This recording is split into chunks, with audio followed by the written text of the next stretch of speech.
औरंगजेब आलमगीर। किस्त नंबर 5।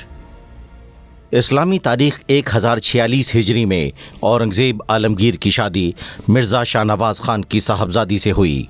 दारा शिको शुजा और उनकी बहन शहजादी जहां आरा बेगम शादी की मुंतज़िम बनी।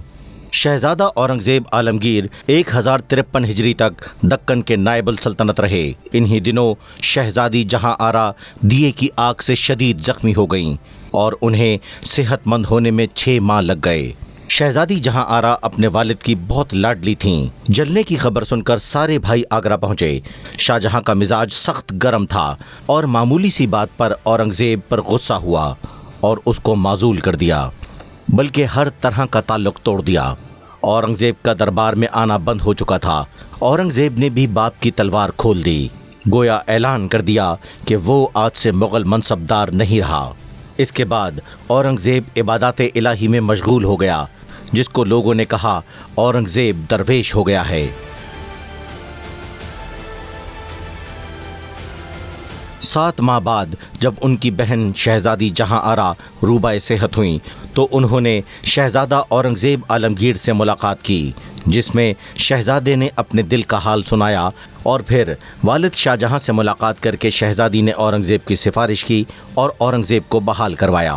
औरंगजेब को गुजरात की नियाबत दी गई। गुजरात उन दिनों शदीद बेअमनी का शिकार रियासत थी। जादूनाथ सरकार लिखते हैं, उन दिनों गुजरात की शाहराहें ताजरों और मुसाफिरों के लिए महफूज नहीं थीं। लूट मार का बाजार गर्म था, गुर्बत फैल रही थी। औरंगजेब को जहां आरा की सिफारिश पर गुजरात की सूबेदारी दी गई थी, इसलिए फसादियों, चोरों, डकैतों के गिरोहों से निमटने के लिए इख्तियारात भी पूरे दिए गए। यहाँ दक्कन की तरह हर काम करने से पहले शहजादे को बादशाह की इजाज़त की ज़रूरत नहीं थी। बादशाह गुजरात में अमन चाहता था। औरंगजेब ने अपनी मर्जी के सिपाहियों को भर्ती किया, एक बेहतरीन फ़ौज तरतीब दी, जिनकी बाकायदा तरबियत दी गई और फिर गुजरात पहुंचा।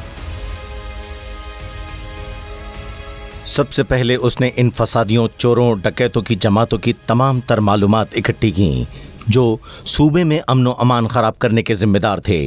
फिर उनकी भरपूर सरकोबी की। इन तमाम फसादियों का सर कुचला, सड़कें महफूज बनाई गईं। ताजर, मुसाफिर, अवाम सभी इस अमन से खुशहाल हुए और औरंगज़ेब को अमन का मुहाफ़िज़ और निगरान पाकर सुकून महसूस किया। अभी 2 साल ही हुए थे कि शाहजहां ने औरंगज़ेब को बल्ख पर चढ़ाई के लिए फ़ौरन तलब कर लिया। बल्ख की ये मुहिम ज़्यादा कामयाब नहीं थी, लेकिन इस मुहिम से वो सारी मुग़ल सिपाह जिसने हिस्सा लिया था औरंगज़ेब की जानिसार बन गई, क्योंकि इस मुहिम में औरंगज़ेब ने बहादुरी के ऐसे कारनामे अंजाम दिए जिससे सब हैरान हो गए। मासर आलमगीर के मुसन्निफ इस मुहिम के बारे में लिखते हैं, वो मुराद बख्श ना था, वो दारा ना था और ना ही शुजा था। वो ऐसा मर्द मुसलमान था जिसने 35,000 सिपा को 1,25,000 उज़्बेक सिपा को लड़ाया। ऐसा कि वो भी उसकी बहादुरी के मोतरफ हो गए, जो ऐन गर्मी हंगामा पैकार में ज़मीन पर जानमाज बिछाकर पूरी दिलजुमी से नमाज अदा करता, जिसे दुश्मन के नरगे की बिल्कुल परवाह नहीं होती। इस मुहिम ने जहां गैरों को मुतासिर किया, वहीं शाहजहां भी बहुत मुतासिर हुआ। उसने उसी दिन जान लिया, जान जोखों के काम करने के लिए सारे शहजादों में औरंगज़ेब से ज़्यादा कोई मौजू नहीं। जहां औरंगज़ेब की शोहरत से सब खुश हो रहे थे, वहीं उसका भाई दारा शिको इस शोहरत से खुश नहीं था, क्योंकि औरंगज़ेब हर मुहाज पर बेहतरीन मुंतज़िम, सिपा सालार और मुस्तकबिल के मुग़ल हुक्मरान का मजबूत उम्मीदवार बनकर सामने आया था। औरंगज़ेब और दारा शिको सगे भाई थे, लेकिन उनके दरमियान इस कदर फासले हो चुके थे, ऐसा लगता था कि वो जन्म जन्म के दुश्मन हैं। इसीलिए दारा शिको के हवाले से औरंगज़ेब ने पहले ही कई मरतबा अपने तहफ़्फ़ुज़ात का इजहार किया था। चाहे वो 14 साल की उम्र में हाथियों की लड़ाई वाला मामला हो, जिस पर दारा शिको वहाँ होने के बावजूद उसकी मदद को नहीं आया, जिसका शिकवा उसने उसी वक्त अपने भाई दारा से भी किया था, या फिर अपनी बहन जहां आरा को लिखे गए खतूत हों, जिसमें उसने दारा शिको के हवाले से इस बात का इजहार किया कि दारा शिको ने 2 मरतबा मेरी जान लेने की कोशिश की। मुगल बादशाह शाहजहां और उनकी बेटी जहां आरा जानती थीं कि दोनों भाई एक दूसरे से बिल्कुल मुख्तलिफ थे। इसीलिए जब शाह अब्बास सानी ने कंधार पर चढ़ाई करके शाहजहां के वक़ार पर सबसे बड़ी ज़रब लगाई तो उसका बदला लेने के लिए शाहजहां ने किसी और शहज़ादे के बजाय औरंगज़ेब का ही इंतखाब किया।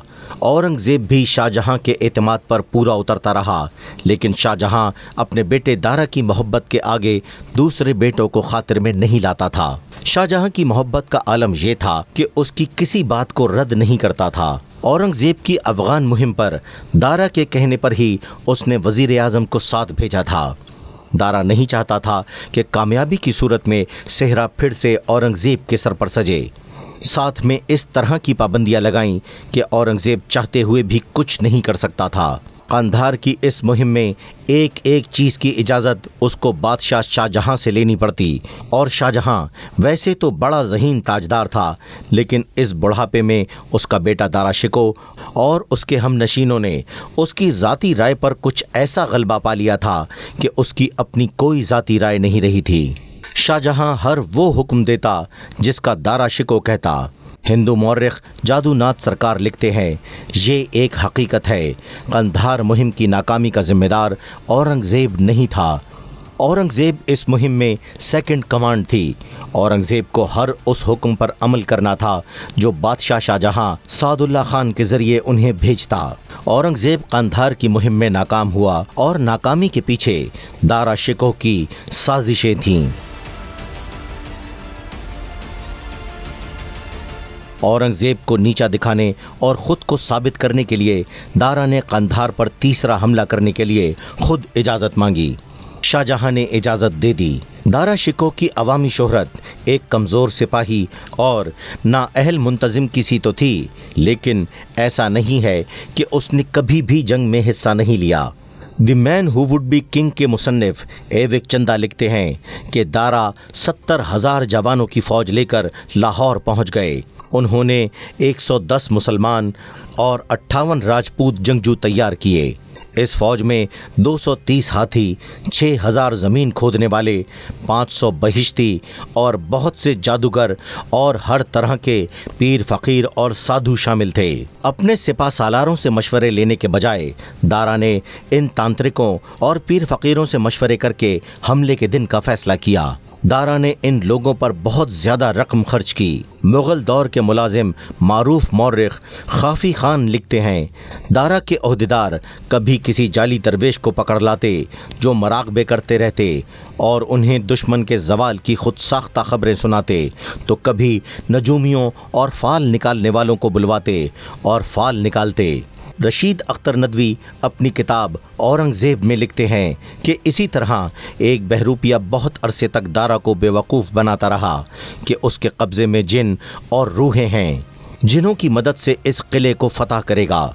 इस बहरूपिये ने दारा से कहा, अगर मुझे इन खुसूसियात की पुरानी शराब मुहैया कर दी जाए, अगर मुझे इन सफ़ात की एक खूबसूरत जवान औरत दे दी जाए, तो मैं उसे ज़िबाह करके उसके खून में शराब मिलाकर एक तहरीर लिखूँगा जो जिनों को आपके ताबे कर देगी, और इस तरह यह किला फ़तह हो जाएगा।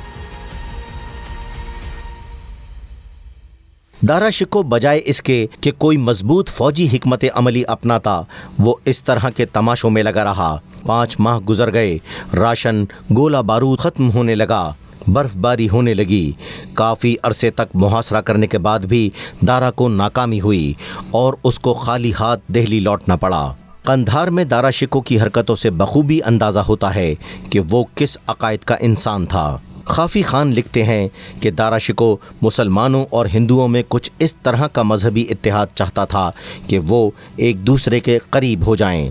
खाफ़ी खान और आलमगीर नामे के मुताबिक उसके मजहबी ख़यालात की वजह से मुसलमान उसको मुल्हिद समझते थे और दारा शिको ने अपनी अंगूठी पर प्रभु खुदवाया हुआ था।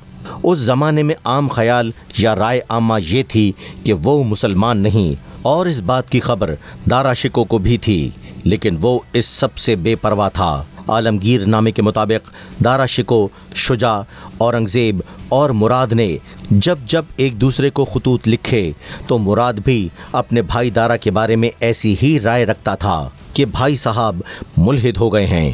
عالمگیر نامے کے مطابق دارا نے اپنے خیالات فاسدہ جو اصل میں الحاد و دہریت تھے ان کا نام صوفیت رکھا تھا۔